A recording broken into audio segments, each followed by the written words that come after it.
Hey guys, and welcome back to the Captain's Corner Pod. I am Ray Russell, and we are now under 1 month away from the Portland Wrestling Expo, plus all sorts of other great things going on in the world of the Captain's Corner. And Nick Masci is here himself to tell us all about it, guys. Let's ask that ever-important question. What's happening, Captain? Well, right now what's happening is this cold chill that's coming across the United States. I hope wherever you're listening from right now, guys, that you are dealing with this freeze, because I'm over it. I'm ready for someplace warm. And before we get to Florida for Glory Days 2 on March 29th, as Ray just pointed out, the Portland Wrestling Expo is coming to you, Pacific Northwest.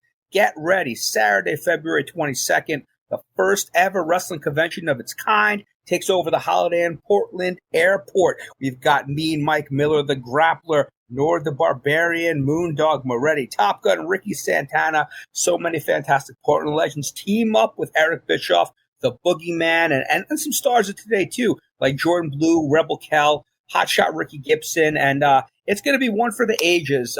Everyone's excited, and like you said, Ray, we're under a month now. Can't believe we're so close to the Portland Wrestling Expo. Yeah, we had a great interview last time out with Rocky De La Sera. I remember also, I believe, the fabulous Lance, the former Lance Von Erich, Ricky Vaughn, Kevin Vaughn, whatever you call him, what you want. I believe he's going to be out there How as well. can I forget Ricky Vaughn? Absolutely. Lance Von Erich. So What many a loaded guests. I can't show. even remember them all, Ray. Well, Thank you for can't that. fit them all in. Yeah, you can't fit them all in, Nick. That's what I'm here for. And we still left some out. We did leave a bunch out. Absolutely. But yeah, it is here, and we've got a fantastic guest that's going to be, he's a return guest to our show, and he's a return guest to the Portland area. And it's the one and only Len Denton, the Grappler, is going to be with us on today's episode of the Captain's Corner podcast and the WrestleCopia Podcast Network. Yeah, the Grappler was great the first time around. You know, I got his book. He was one of those guys that I grabbed their book immediately after it came out, and I didn't sit it down until I was done reading it. I think I read it in 1 day, maybe 2 days.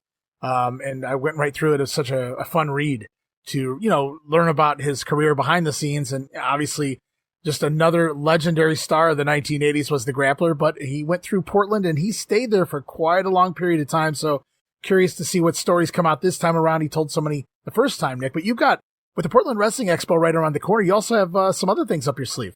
You know what? The world of Captain's Corner is always moving, but we are moving to first-time places, different countries. Of course, Portland Wrestling Expo on February 22nd, but we return to the Sunshine State of Florida on Saturday, March 29th for Glory Days GrappleCon 2.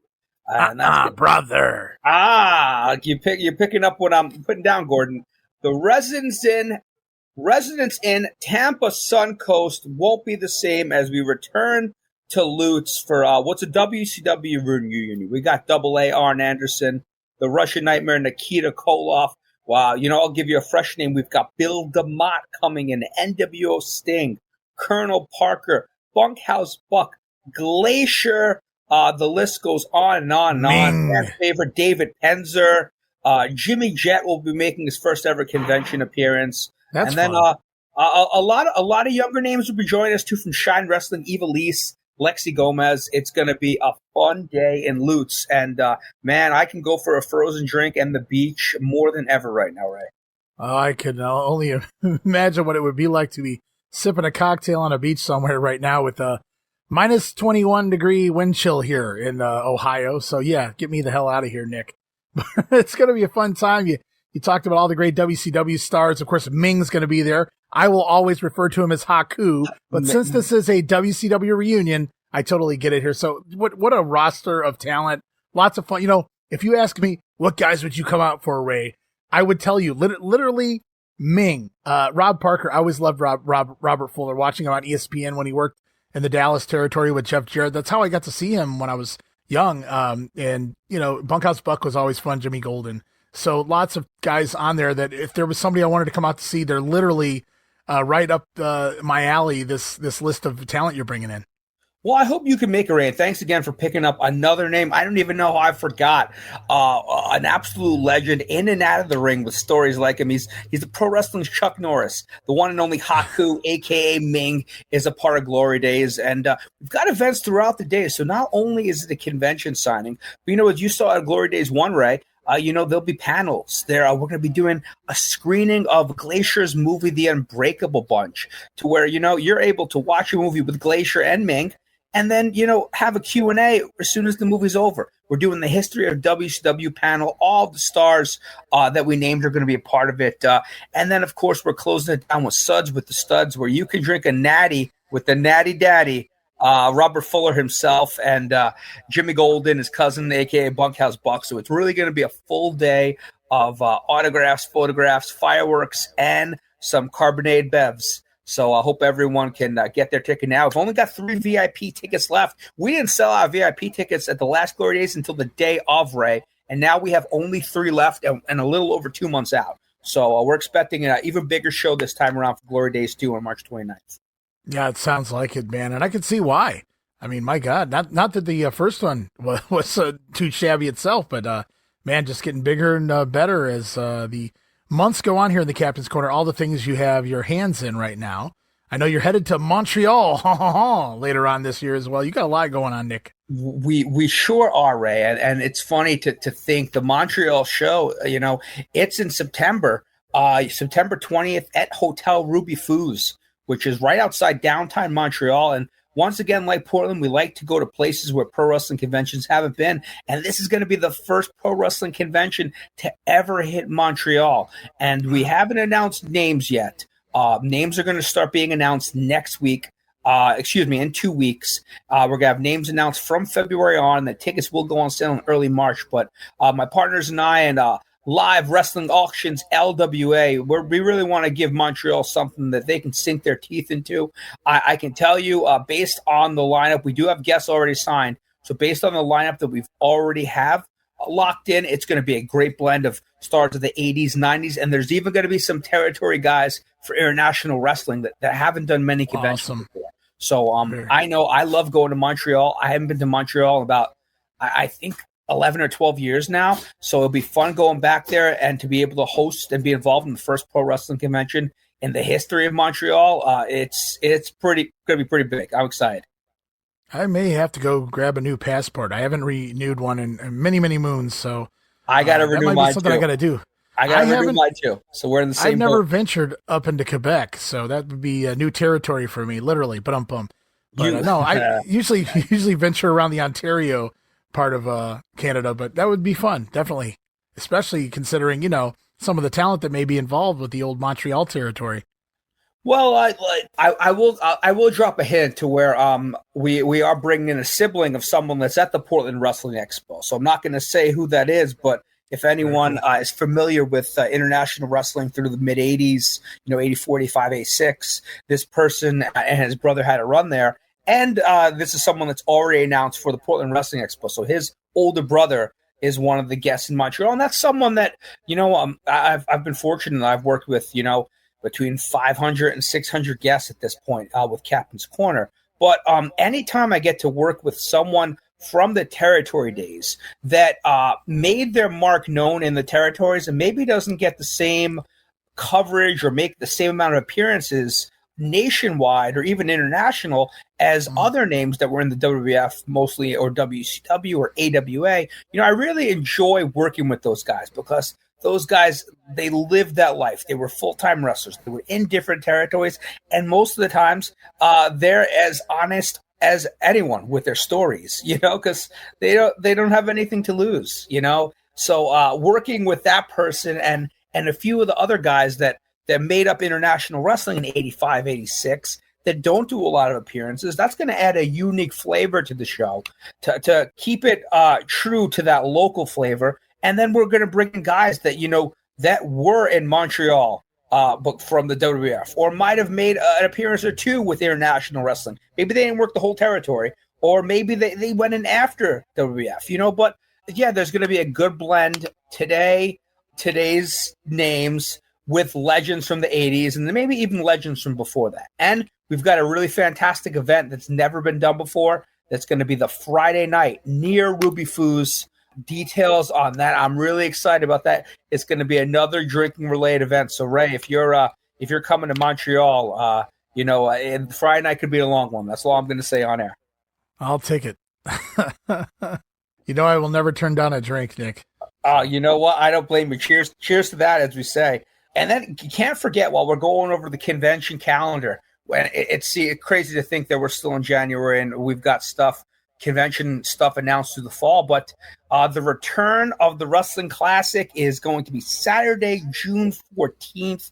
We return to our home away from home, the South End Community Center in Springfield. This will be the 4th show in a row. Springfield has really embraced the Wrestling Classic. Such a rich wrestling town, too. And to come back for our 4th show in a row there. And we've got our 2 names that we've announced are both headliners in their own books. Of course, Mick Foley, a hardcore icon, Mankind, Cactus Jack, Dude Love, whatever you'd like to call him. And he'll be paired with JBL, John Bradshaw Layfield, Justin Hawk Bradshaw, if you're old school, John Hawk. So two names that, mainstream names, of course, but that did pave the way, both with international companies in the territories in Cactus Jack's case. And June 14th, the Wrestling Classic 6. We've got some other names that we're just locking in. This is on paper going to be our biggest lineup yet for the Wrestling Classic. So I'm excited. Very, very cool. So Portland Wrestling Expo, under a month away. I'm so excited. We've had so much of the talent on here. The Grappler is going to be joining us back here again momentarily, and we're going to be able to pick his brain a little more. But I'm just curious, Nick, in regards to the event, the Portland Wrestling Expo itself. Sure. Have you been hearing anything from the fans of Portland? Have you gotten any feedback from them in regards to coming out there and bringing this to them? The feedback is absolutely insane, especially since January 1st. We've sold at least 1 ticket a day since January 1st. A lot of days, multiple days, to where people are constantly reaching out to us. They're constantly buying tickets. The buzz, I think, we haven't hit a crescendo yet, but it's building even better than I hoped for when we first started going through all the planning process for this early last year. Between companies, we've got a chiropractor on board that's going to be giving massages. Between Fire on the Mountain Wings, our fantastic wing sponsor. We have some breweries that are going to be partnered up with the expo. A lot of the local businesses, in addition to the local fan base, are really supporting this event because they know that anytime you can get something in the area, in the neighborhood that is true to the community, that's going to bring people together, it's a good thing. But then when you have something like pro wrestling that has such a history and touches people in so many ways, who started watching wrestling with their dad, who started watching with their grandma, who started watching with their granddad, and then the memories they formed after that, there's going to be people from all the way, I would say, from 17, 18, 19, all the way up to in their 60s and 70s. They're going to be at the expo on February 22nd. And, those kind of moments, I always try to take it in when I'm at the show. Sometimes it's hard because I'm being pulled in a bunch of different directions. I'm running around.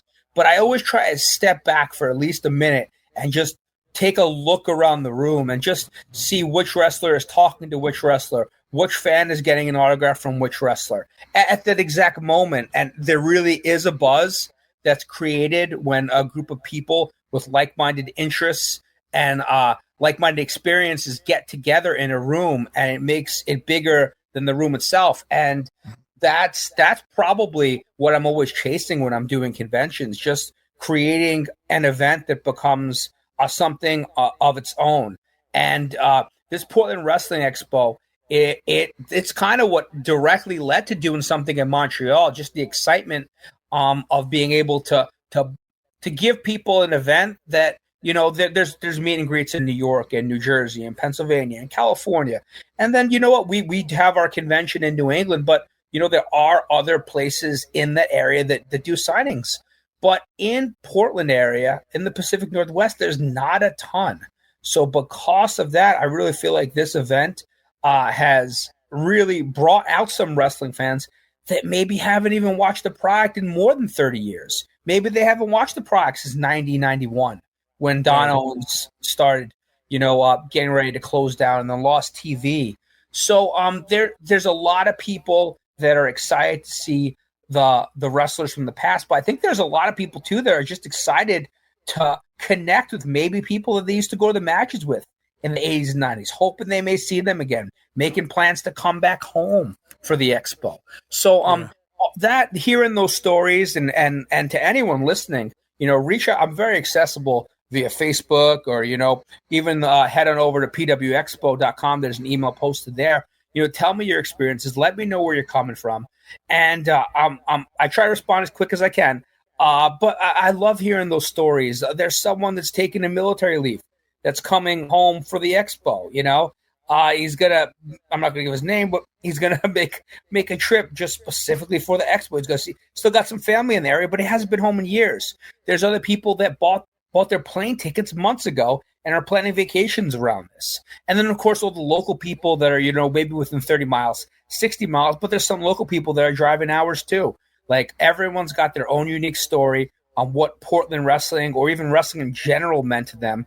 So a convention like this happening in what was the hub of that Pacific Northwest area is something to mark on your calendar. If you're within that area, could there be another one? Sure. But I can tell you there is no guarantee of another one. So if we're only doing one in the area, let's do it right. Let's make it as big as possible. And I get more excited by the day that we're under a month the Portland Wrestling Expo. That's absolutely fantastic. And I love those sponsorships you mentioned. Somewhere Tom Peterson has to be looking down, smiling at you, Nick. So, that's good Tom stuff. Peterson, once again, Ray, you're plugging all the holes because we will have the official curator of the Tom Peterson Museum with us at the Portland Wrestling Expo. And they're going to be debuting a new Tom Peterson logo. They're going to have some throwback memorabilia, stuff that, Tom Peterson had a whole lot of tchotchkes that, he would give away and just promotional stuff for the store, and that stuff's going to be a part of the expo. So check out Tom Peterson at the Pro Wrestling Expo. Thank you, Ray. Absolutely. Well, guys, it looks as if, Nick, we have our guest has arrived. I believe the Grappler himself is here. Welcome, How you guys doing out there? Good Hey, to see you again. listen. I heard you plugging that they were going to, have things that Tom Peterson used to give away to the fans and all that stuff. Well, if you remember, I remember Nick, and I think Nick needs to get him a Tom Peterson haircut. Uh-oh. That's it. Uh-oh. Well, I'll tell you what, we're talking about experiences and legends and memories from the Portland area, and more people have memories of the Grappler than nearly anyone that's wrestled in the Portland territory for years. Of course, the Grappler is going to be a big part of the Portland Wrestling Expo. Grappler, first of all, we got to ask you, how are you holding up in this cold? Well, brother, I'm going to tell you, I can't believe it. I live down in Houston, Texas, right? Texas boy. And we hardly ever have snow. And I had 4 inches of snow yesterday. I couldn't believe it. They shut the roads down there? Oh, brother, they shut down the airports. They shut down the roads. These people can't. I was up in Oregon for 30 years. These people get crazy when it gets icy down here in snow. Oh, my God. You don't want to go out. Believe me. It's like suicide. Well, how's your terrible foot holding up, Grappler, in this terrible weather? Oh, that orthopedic leg of mine, man, I'm telling you, the older I get, the worse it hurts. You know what I mean? I think I may have to put an extra inch on the sole. I don't know.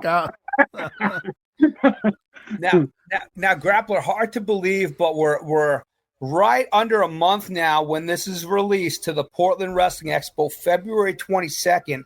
And we're going to talk about the expo. And we're going to play a little name association. I'm going to throw a name at you. Ray's going to throw a name at you. And you maybe just tell us a funny story. But the expo really kicks off on Friday night, February 21st. And that's with the Grappler's Pro Wrestling Road Stories, uncut. We just found out there's going to be a special mystery guest involved. Grappler, why don't you tell everyone about anyone that's going to be joining us? And there are still some tickets available. Head on over to pwexpo.com. Maybe tell everyone that's going to be in there in Portland on February 21st what kind of show they have to look forward to. And I know you've done a lot of these in a lot of places, but maybe what a typical show may run with you, Lenny. Well, when I go out there, first I start about how I started in pro wrestling and kind of give the insight of my career a little bit, and then I tell road stories, and different things that happen on the road. And brother, believe me, after 40-something years in pro wrestling, I got lots of road stories. I never run out. So it just depends upon what what comes up that night. Sometimes I do a Q&A and get people to ask questions in the crowd, and get on a roll and start going for 30 minutes about one road story I had. But it's a good show. People seem to enjoy it, and I enjoy doing it. Well, I think the interesting thing is that, you, of course, a veteran of that type of show, you kind of have a template, an outline in your mind, but each audience is different. Like you said, if someone saw you in San Antonio for the show, probably going to be a little more Joe Blanchard theme, but you're going to be talking. Yeah. You're going to be talking. No, exactly, Nick. You're right, Nick. It's like depending upon where you're at. If I'm in Texas, I've got road stories about Texas. I got road stories in Mississippi, in Arkansas, in Oklahoma, in Canada, and over in Japan. I got road stories in Germany. I got road stories all over the country, all over the world.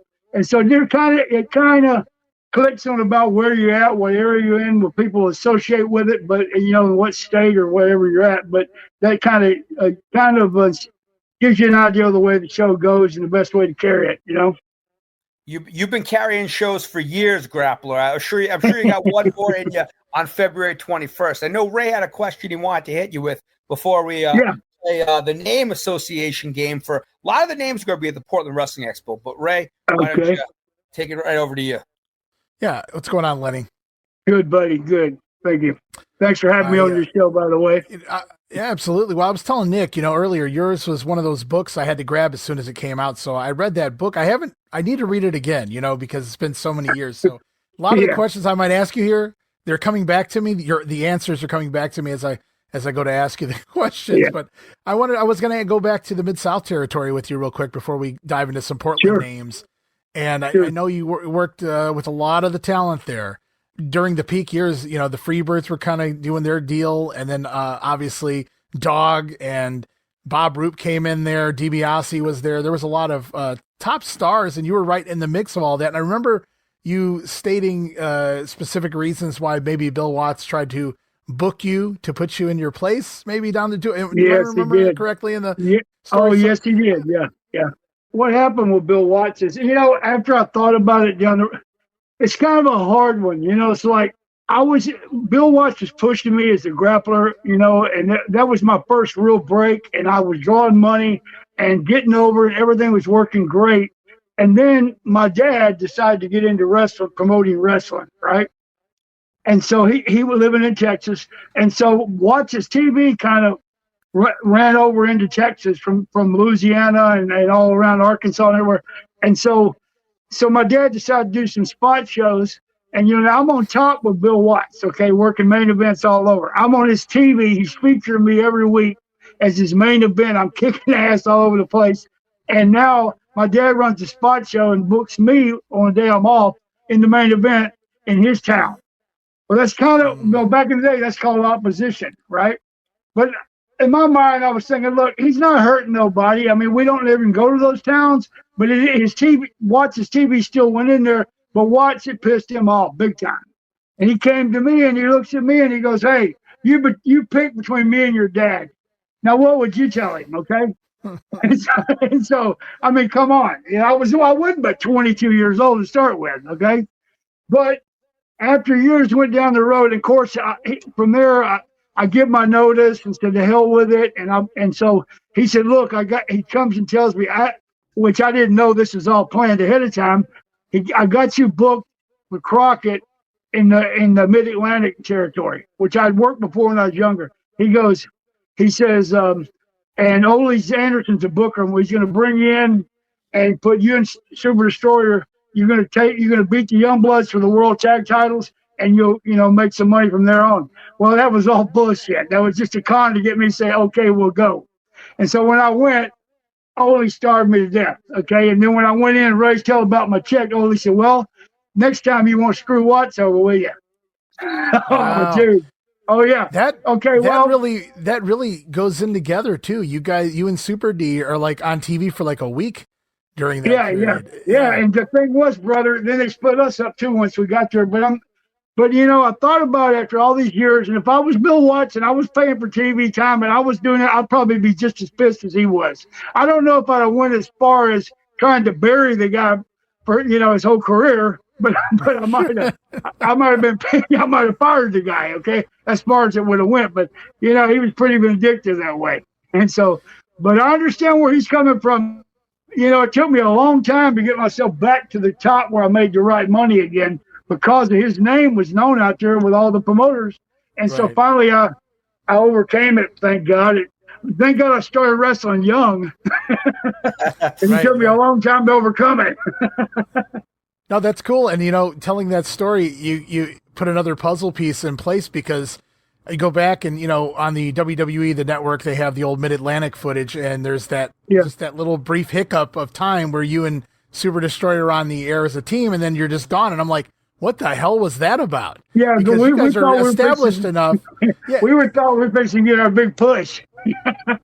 Yeah. That didn't take them long to split us up, and Super Destroyer got a push, and I got buried. But you know what? I love Scott to death. Scott Irwin was a hell of a guy, man. He was a good friend of mine. Hell of a worker, too. Yeah. Now, Grappler, we're going to have a lot of hell of a guys that are going to be a part of the Portland Wrestling Expo on February 22nd. And we're going to do a little name association. I'm going to throw a name of you. Ray's going to throw a name of you. They're all going to be people that are going to be in Portland.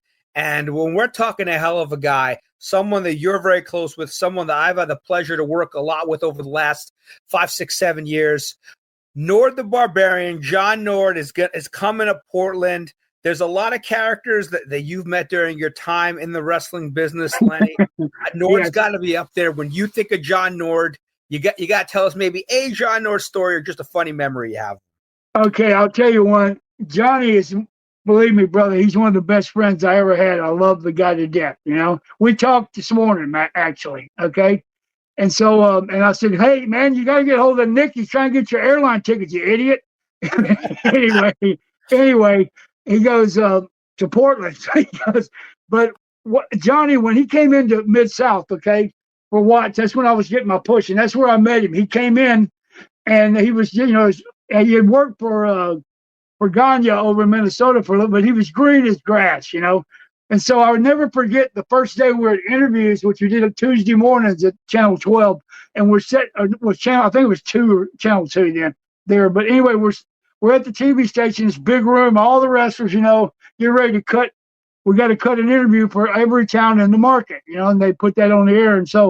And so we're all there. We did it every Tuesday, and we're sitting there, and it's like 9 o'clock in the morning. We had to be there, right? Because we're doing for 3 or 4 hours, and we shoot out, and we got to go to Jackson, Mississippi, 200 miles away that afternoon. Watts never had. That was one of the short trips for Bill Watts, okay, in Mid-South. And so, we do interviews all day, then drive the rest of the night till 7 o'clock, get out, wrestle, and then head, because you got another 300-mile trip the next day. But so I'm sitting there, and all of a sudden, Nord comes walking in, 6'7", 300 pounds. He's big as hell, huge arms, shoulders, traps, and he's got a great big black eye.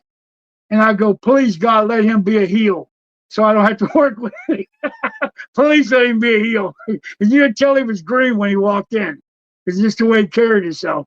And so that's when Jake took over and started working with him. And Nord came in. And so, the first day me and Nord hit it off. It was funny. I don't know why. We just clicked.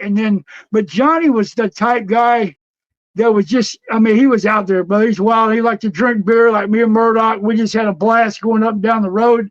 But I never forget one time, the same place on Tuesday morning at wrestling. He'd been there about 2 or 3 months by then. And so we come in, we're so hungover from the night before, me and John Nord, right? Like they had this, like a little platform back there where the guys would sit around it. We were laying on it, okay? And they go, okay, Grappler, you're up on the next one. I get up and do a promo, come back and lay down. We're hungover so bad. They go, Nord, get up. You and Jake are on the next one. So Nord would get up, and he'd do his thing and rub, and he'd go back and lay down. Finally, Watts come over and looked at us. We're laying on our backs on that thing like that. And he goes, you know something? If you assholes would get yourself out of the gutter, you make a lot of money in this business. And Nord looked at him and said, but we like it down here. Johnny, you're too much, man. Watts got so pissed and stormed off, right? Oh, man. That sounds like a John Nord. Yeah, we like it down here. I love it.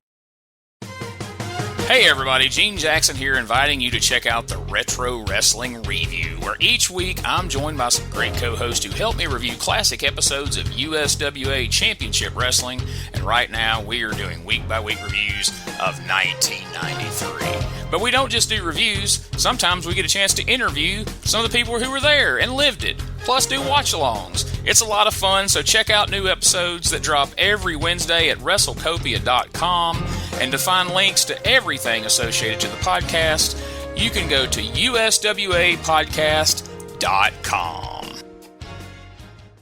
Hey guys, Ray Russell here, curator of the WrestleCopia Podcast Network, inviting you guys to listen to many of the programs here as part of the WrestleCopia brand, including, but not limited to, the Wrestling Memory Grenade, currently covering the 1988 and the WWF project. You can also listen to the Regional Wrestling Podcast, where we talk the territories.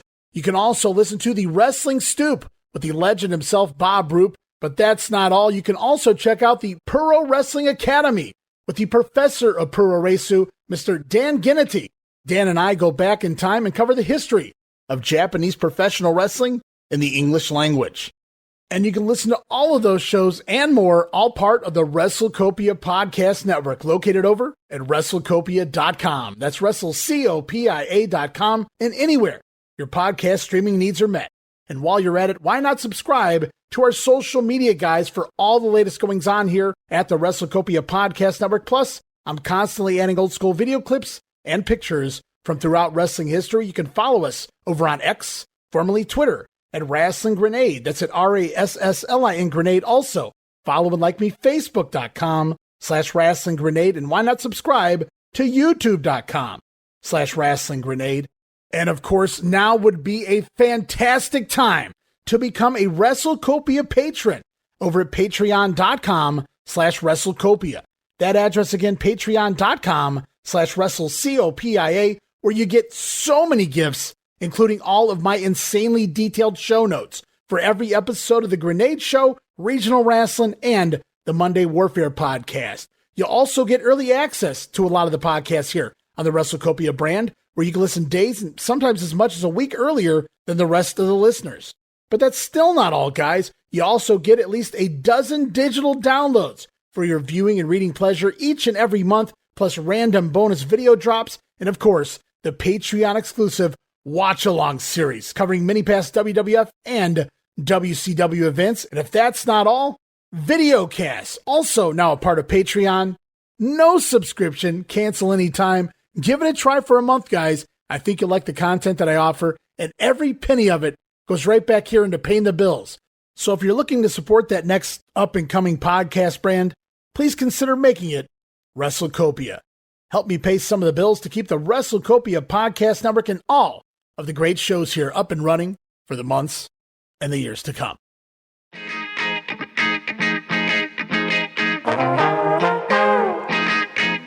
Hey, it's Bob Smith, and guess what? The Outdated Wrestling Hour is now part of the WrestleCopia Podcast Network.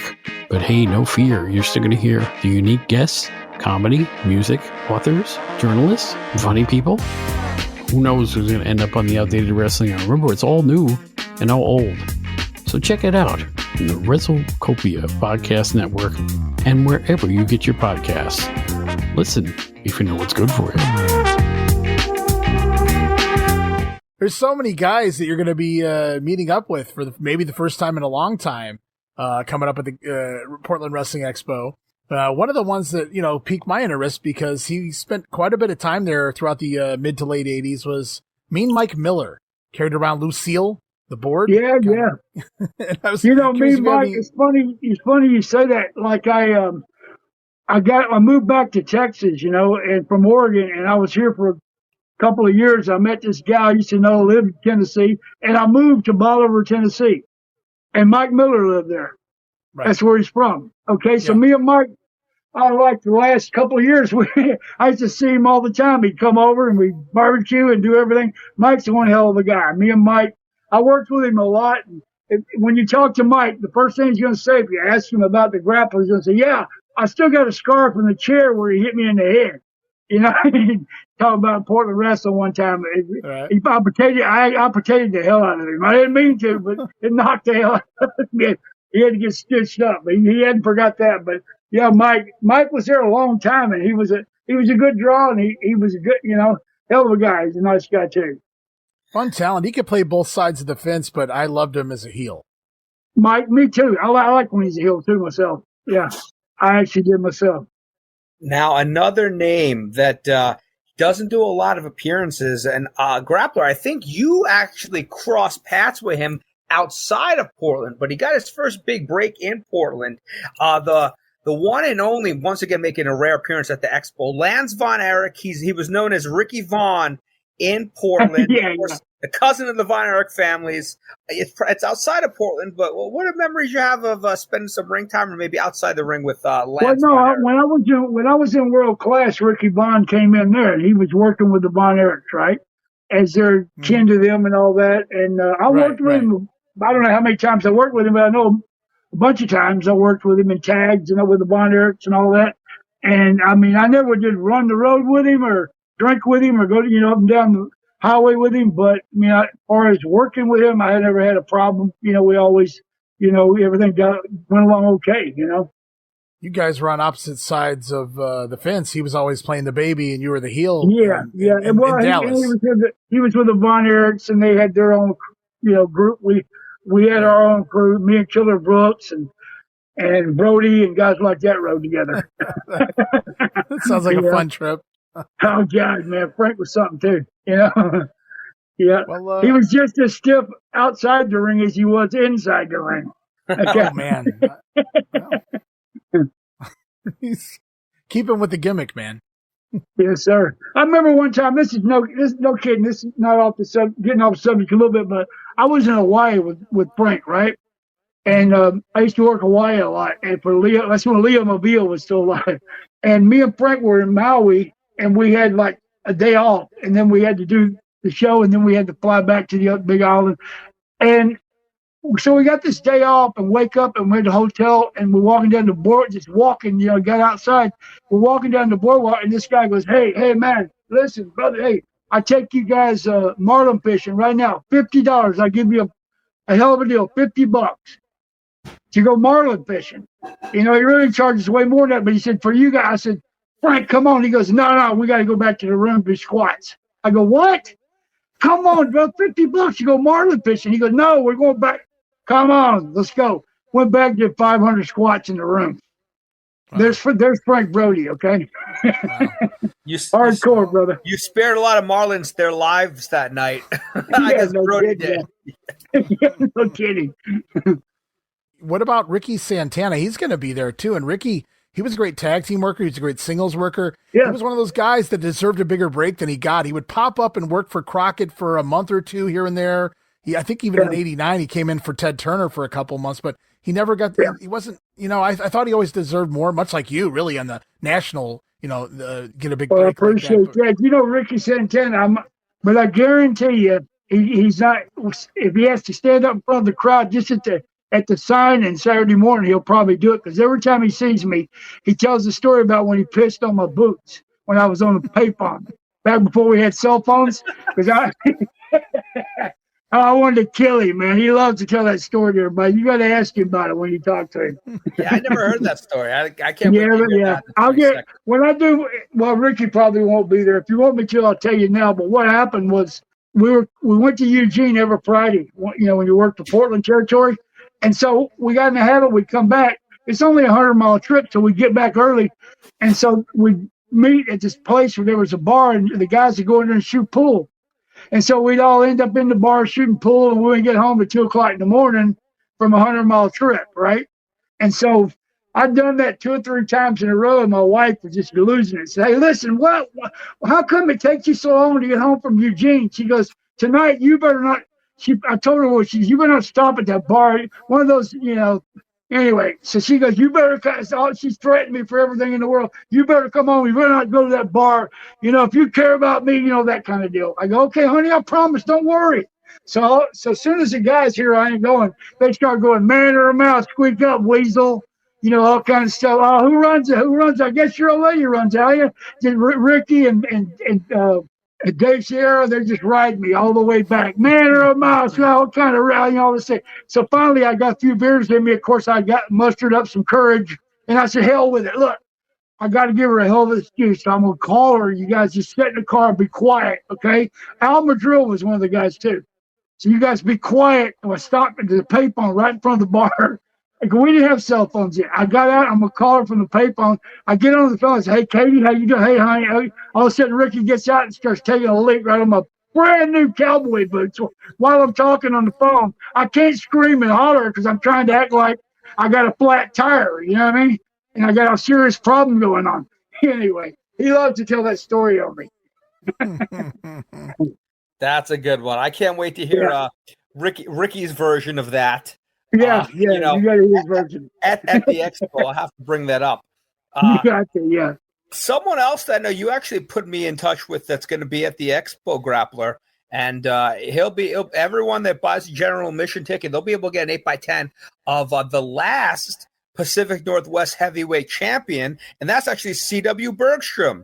Wow. What are the memories of C.W. Bergstrom, Grappler? I'll tell you something. That C.W. Bergstrom, I don't care what nobody said, is one of the toughest guys I've ever met. I mean, I remember when we was there and I was booking for Don Owens, and, you know, when you take over the booking job, you know, when there's talent there's been there forever, you got to move people out and do things, and, you know, some guys don't get pushed that were getting pushed before because you have to show the promoter you can actually draw a house and sell tickets, okay? And so you can't just come in as a booker and say, I'm the boss, so that's not – you have to prove yourself to Don Owens, or you don't keep the job. If you want your job, you better get it done. And so, you know, a lot of guys are there for a long time. One of the guys is Coco Samoa. And, boy, Coco, he didn't like because I wasn't pushing him the way he thought I should be using him. And so I would have it in the first or second matches, and he was just wearing the guys out like the rookies and the guys like C.W. Bergstrom that was trying to come along and, you know, learn his trade in wrestling and stuff. That was kind of his first territory. Man, I used to see Coco knock the hell out of C.W. I even took C.W. aside one time with a brother. You want me to knock? I won't book you with it no more if you don't want me to. There's no use in going through that punishment. He goes, that's okay. I can handle it. He's one tough son of a gun because Coco Samoa was a tough-ass guy, okay? I didn't want to deal with him. But C.W. hung in there like a trooper, brother. He's something else. Yeah, that's awesome. Then he went on to go do a little bit in Memphis in '93. I know we're covering that on one of our other podcasts right now, CW. So it's going to be cool to have him there, the final champion there in the Portland territory. I'll never forget the first time he was training when I was in world class, and Matt Bourne was training him, and Matt was in world class. We were all there, but Bergstrom came in to stay with him because they had a ring down at this sportatorium in Dallas, right? And so he would train him on the days he could, you know. And so he asked me, would you come down and help me with Carl? That's before Carl ever worked anywhere. He said, can you come down and help me with this with Wayne? I said, and I met Wayne, you know, he brought him on the road some there and all. I said, yeah, I have no problem. I went down there to work out the first time with Wayne. And I said, we did a few things. I showed him different things. And I go, Wayne, you know how to do a sunset flip? He goes, no. So let me show you. Okay. I said, so I told the guy, shoot me in. And I, you know, jumped over and sunset flipped the guy. Back then I could actually do it. And I did it right. And so then he goes, I said, you think you got it? I said, wow, man, walk through it. I said, okay, I'm going to shoot you in now. I go for a backdrop, sunset flip me. You know, leap over and roll me up. Okay. So I went bent over like that. And when he come down, he yanked me. I laid right on top of his head and knocked his ass out. I mean, cold as a wedge. Wow. So I doubt if he uses that move anymore in his matches. Tremendous. So there's another guy going to be there on the Portland Wrestling Expo as well, and he's been a man of many names in many territories over the years. But maybe my favorite in the Portland area that he used was Top Gun. I'm talking about David Sierra, Fidel Sierra, the Cuban assassin. I know him very well. Yes. You got a single story you can share here, and so we'll let you save the rest brother, for the big show. The Cuban assassin, that guy, me and him go all over. We were rookies together, and I remember in Florida, me and him, when I first met him, I think I was 18 and he was like 19. And I met him at the Body Shop Gym in Tampa, Florida. I was working for Eddie Graham. Eddie Graham was still alive. It goes way back, brother. And he was in the gym working out with Rocky Johnson. And we would go train every morning, me and him and Rocky. And he was working like opposition. Back then they called it opposition. He was working outlaw. And I used to tell him, boy, you better not get around Bob Roop or somebody like that, or guys working for Eddie, because they're going to beat the hell out of you, man. But he finally worked his way in. We got to work everywhere. Yeah, but I'll never forget that when we were young. But me and Dave, I was in Portland with him. He was there a long time. The whole time I was there, Dave was in and out, And we made so many trips together. There's a ton of stories with Dave. I remember the time coming back from Eugene, and whenever we talking about the stormy weather, the snow and all that, we're coming out of Eugene. They have that black ice over there in Oregon if you're not careful. And I just got a new truck, right? And Dave's riding with me, and we had our baloney blowouts in between us there, like going the way home, and we're driving. And we hit a bridge, just come out of Eugene and started doing 360s. I hit the bridge backwards, I hit it frontwards, spin around sideways, and stopped right on the shoulder where we were headed. So we get out, and it's so slick we could hardly stand up. And I looked, and the bumper is pressed against the tire in the front. So me and Dave are trying to pull it out so we can keep going by hand, right? And all of a sudden we look up, and here comes an 18-wheeler sliding sideways toward us. We both jumped over the rail into the ditch. That sucker come, and just before he got to us, he straightened up and went right by us. Barely missed. Wow. We were looking like I figured to crash my truck all the hill. We finally got the fender bent out, and we got on back into Portland. But we had all kinds of stories, me and Dave, stuff like that. That's I tell you what was funny. I was with him. I was with Dave when I worked for Stu Hart up in Calgary, right? I brought Dave in. I got him to bring Dave in as my tag team partner, right? And we held the titles and all that. Yeah. We were there, me and Dave. I'd been there, I don't know, about 8 months. And so my guarantee was $500 a week, right? And I got Dave a guarantee. He come in, we took the tag belts, we're doing all this stuff. And then all of a sudden I got my check from Stu Hart, and it's minus taxes. And I said, wait a minute. So I went to Stu. I said, Stu, I said, brother, my guarantee's $500. You got to cover this case. No, when you make so much money a year, then they automatically tax you. That's up to you, not me. I said, you're the one that booked me, so I'll make $500 a week. I need $500. We argued about that for about 2 weeks, And finally, I told Dave, I said, Dave, if my check next Monday is minus the taxes, I'm going to the bank, I'm cashing it, and I'm flying back home to Texas. I'm out of here. Hell with this. And he goes, if you go, I'm going. I got my check. It was minus, right? So we went straight over and we were the tag champions. So I said, wait a minute, before we leave, let's go down. We went down, it's like a block down the road. Bobby Fulton and a guy named Tom Stanton. Two of the other guys were living in this house down there. Mm-hmm. And I said, let's go down there. We took the belts, had them in a garbage bag and a grocery bag. And I said, hey, Bobby Fulton was still in sleeping. Woke him up and got Stanton. He was upstairs, brought him down the bedroom. I said, Bobby, come here. I said, you know how to do a small package? He goes, no. That's how green he was. He didn't know how to do a small package. I said, Bobby. I showed him how. He put his arm around my head. He cradled me, bent me over. Dave went down, counted 1, 2, 3, threw the belts and the bets. You guys are the new Canadian tag team champions. See y'all later. And we flew back out. Yeah. But I tell you another part of that story. After we did that, rumor went around everywhere I worked. Said, boy, I tell you what, the word is if Bret Hart ever sees you, he's going to kick your ass for doing that, right? I said, really? He said, yeah. I said, well, I don't know. He didn't call me or nothing. Well, that's the word goes around, brother. So sure as hell, I get booked in Japan.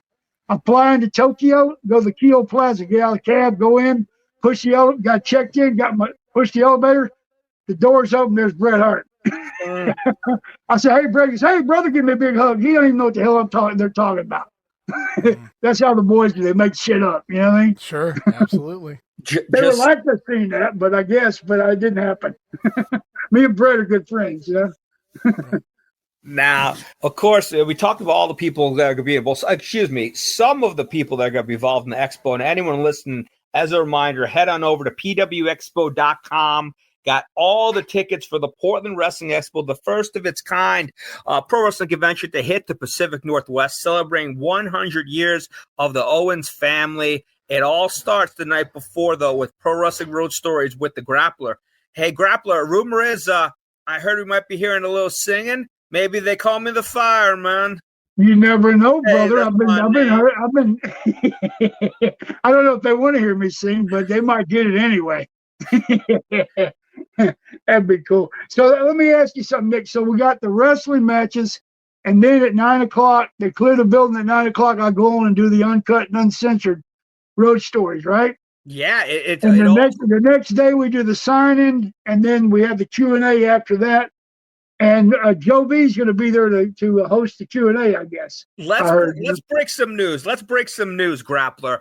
Okay. Like the Grappler said, I've been saying that it kicks off with the Grappler Pro Wrestling Road Stories, but there's actually some live pro wrestling right before that. 7 o'clock bell time, doors open 6 o'clock, and everything goes down at the Portland Airport Holiday Inn. As a reminder, get your reservations. We've got group rates available February 1st, only $109 a night. The wrestling kicks off bell time 7 o'clock. Then the Grappler's Pro Wrestling Road Stories 9 o'clock with a mystery guest. You want to make sure that to be a part of it, because this is someone that's gonna have some fun with the Grappler for sure. And then the Q&A is that following afternoon, but the meet and greet will be 10 to 2 on that Saturday, February 22nd, where you'll meet all the legends of the Don Owens family territory: Eric Bischoff, Rikishi, the Boogeyman, so on and so forth. And like Grappler just said, confirmed, I mean, we haven't even had a chance to get the graphic ready. Joe V, and we'll have you talk about him, Grappler. Everyone knows him in the local area. If you watch the news in the morning, he gives you all the updates on all the sports that is going down in the area. He's also got a special place in your heart, Grappler. Why don't you tell us, to anyone maybe outside the area that isn't sure of Joe V's credentials, a little bit about Joe V, who'll be hosting the Q&A on February 22nd that afternoon. Yeah, Nick, Joe V's is a really, really close friend. And I got to meet Joe. He got involved with some of the wrestling promotions after Don Owens went out of business, and some of the other promotions, he got involved in it. And I met him, and then we got to be buddies. And me and him and Piper, did TV together, and that's that thing we're doing toward the end there. And then Joe V, really, he said, Lenny, because we talk, and he asked me questions. He's a great, big wrestling fan. He loved wrestling, and followed his whole life. And he go, man, what you need to do, Lenny, you need to write a book. And I go, Joe, I don't know it. So he goes, so finally one day he kept saying, you need to write a book. You should write a book with these road stories you got. And I went, Joe, listen, you keep saying that. I said, I even called and talked to people in Portland at the colleges around here and see if somebody wanted to do it. Anyone they might recommend to do it, one of their students, anybody would pick up the idea and do the book with me. And I can't get nobody to do it, man. He said, why don't you ask me? I said, why don't I ask you, Joe, why would I ask you to write me a book? He goes, well, I got a degree in journalism from Washington State. I go, well, I didn't know that, Joe. And that's how it all started. And Joe B says, I'll write your book. And that's how we did it. And then I went to his house over and over and over. He's one hell of a guy. Let me sit right in his living room. He would sit there and write everything down. And he did a hell of a job on that book. He did a great job. What, Grappler, it all goes down. Portland Wrestling Expo, Saturday, February 22nd. Head on over to pwexpo.com. Grappler, why don't you tell anyone that's listening right now that hasn't already bought their ticket to Friday's wrestling show, to Friday's wrestling stories with the Grappler, to the Q&A on Saturday, and, of course, the big meet and greet. Tell them what's going to make everything so special the weekend of February 21st and 22nd. Hey, brother, what's going to make it special is you're going to get to hear some road stories like you've never heard before. If you're a wrestling fan, you don't want to miss it, believe me, because you're going to hear stuff. I'm going to trick you so many ways, you're bound to like one of them. I'll put it that way. Couldn't have said any better. As always, Grappler, thank you so much for coming on the podcast, talking all things Portland wrestling. And I can't wait to see you in Portland on February 21st and 22nd. All right, fellas. Thanks for having me on. Appreciate it. Thanks for being a part, man. We appreciate you. Thank you, Len. Yes, sir. Take care, guys. Take care, Grappler. Fun as always. It was good to have him back. It's been quite a while, and Now, there was good times there with the Grappler and plenty of great stories from Bill Watts all the way down to Bret Hart. So it's crazy to think that when we first started this Captain's Corner podcast back in the summer, if you remember, Ray, our first guest was the Grappler. And we are talking now late July, early August, and now here we are under a month to the Portland Wrestling Expo, and he is our most recent guest, our first return guest. And as everyone heard, the Grappler, Lenny Denton, has stories for days. There are a handful of reserved seats still available for Friday's Pro Wrestling Road Stories with the Grappler. So head on over to PW Expo. He'll have plenty of books available while supplies last, of course. We'll have photos available. Of course, you can take pictures, and it's going to be a really unforgettable night to kick off what should be an unforgettable weekend. Yeah, no, it sounds exciting. And if we just had him here for 30 minutes or so here on the podcast, and so random. You guys are out there. You can ask pretty much any question you want when you get to the Q&A, I would imagine, and just save up the questions because Len has a story for everything, right? And I mean, they flow. He's got such a great memory, a vivid memory to be on the road like that. Most of the guys from that era that were working 7 days a week, twice on Sundays, they don't remember a whole lot because it all blended together, but he's got so many great stories and they're just never ending. Never ending. And I think the interesting thing, like we were saying, of course, that, there's some stories that Lenny's going to start with and they's going to close with, but everyone that's going to be in the audience that night, they're going to dictate what that last half hour is about. They're going to bring up something that may spark a memory from the Grappler that he hasn't thought about in years. They may bring up a story that otherwise would have been untold, maybe not even just for that night, but, maybe publicly in general. So, it's important that everyone that's listening that already bought their ticket, and we've already moved a bunch of tickets, only a handful of reserved seats still left for Friday's show. Think of a question, think of a moment, even if you just want to sell something to the Grappler, you'll have your time after the 1 hour show where the floor is open, as they say. I love it. Sounds like an awesome time. Portland Wrestling Expo, under a month away, guys, and I'm sure we'll be back here before then, but it's getting really exciting to get that close to the time. I can't wait for this to go down and see how it all plays out. You're heading to a new area, not just for Captain's Corner, but for wrestling conventions in general, right? So, I mean, it's just going to be an exciting time, I'm sure, for the wrestlers, the fans. I mean, everybody's going to be happy, I would imagine, to be back in town. Maybe not at the old bowling alley, maybe not at the old Portland Sports Arena, but I mean, it's going to be an exciting time nonetheless. We won't be in the sports arena, but the memories and the excitement that made the sports arena what it was will be at the Holiday Inn Portland Airport that weekend. So if you haven't bought your tickets, head on over there. Only 12 VIP tickets left. Only a handful of tickets left for the Grappler's Pro Wrestling Road Stories on Friday night. Wow. So make sure to be a part of it. And thank you for being a part of course, the Captain's Corner podcast and the WrestleCopia Podcast Network. I couldn't do it without my amazing first mate and co-host, the one and only Ray Russell. Ray, I know you got some plugs that you're going to hit us with, so take it away.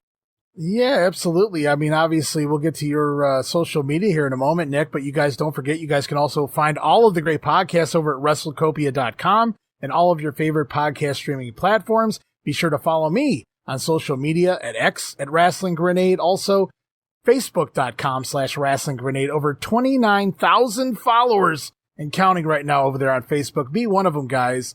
And last but certainly not least, encouraging everybody to keep us afloat, help us pay the bills. Join Patreon.com/WrestleCopia, the $5 all access tier, or just for a couple bucks more, the VIP Superfan tier. Get you all the great video casts we have going on right now here in WrestleCopia, Nick. And of course, share everybody with your lovely handles across the social media world. Well, of course, we're at Captain's Corner on Instagram, but we do still do the majority of our connecting, of our communicating, of our announcements on Facebook. And, in addition to the conventions that we have now all over the country, even in other countries, we still do monthly virtual sales and virtual signings. So people can't make it to Portland in the next few weeks. We are going to have Lance Von Erich, Ricky Vaughn. We are going to have Nord the Barbarian. We are going to have Jordan Blue. So you'll be able to order your photos, order your cards, ask a question or two. So that all goes on Facebook. And then, of course, we're dropping this podcast every couple of weeks, which I think does a great job of kind of encapsulating everything, Ray, and kind of, giving everyone audible pleasure for on whatever device they may be listening to us on. Absolutely. It keeps everybody abreast of the situation, everything up to date, and we'll be back. I'm pretty positive we'll be back before the Portland Wrestling Expo. Who the guest may be, I have no idea, but I do know we're going to talk a little bit more, and can't wait till we get just that much closer. Nick, thank you again for doing this with me. Thank you for allowing me to be part of your crew here on the Captain's Corner. You know what, Ray? I couldn't do it without you. You help us navigate the waters. Never any bumpy seas when my man Rugged Ray Russell's around. Yeah, I'm not the greatest boat driver, but I'll take that anyway. Well, that makes two of us. All right, guys, we're taking off for this adventure on Captain's Corner. We'll be back soon. Lots more to talk about, no doubt about it, as we grow closer to Glory Days, GrappleCon 2, and of course the Portland Wrestling Expo. Ray, we're going to take it home how we always do. Cheers to the working man.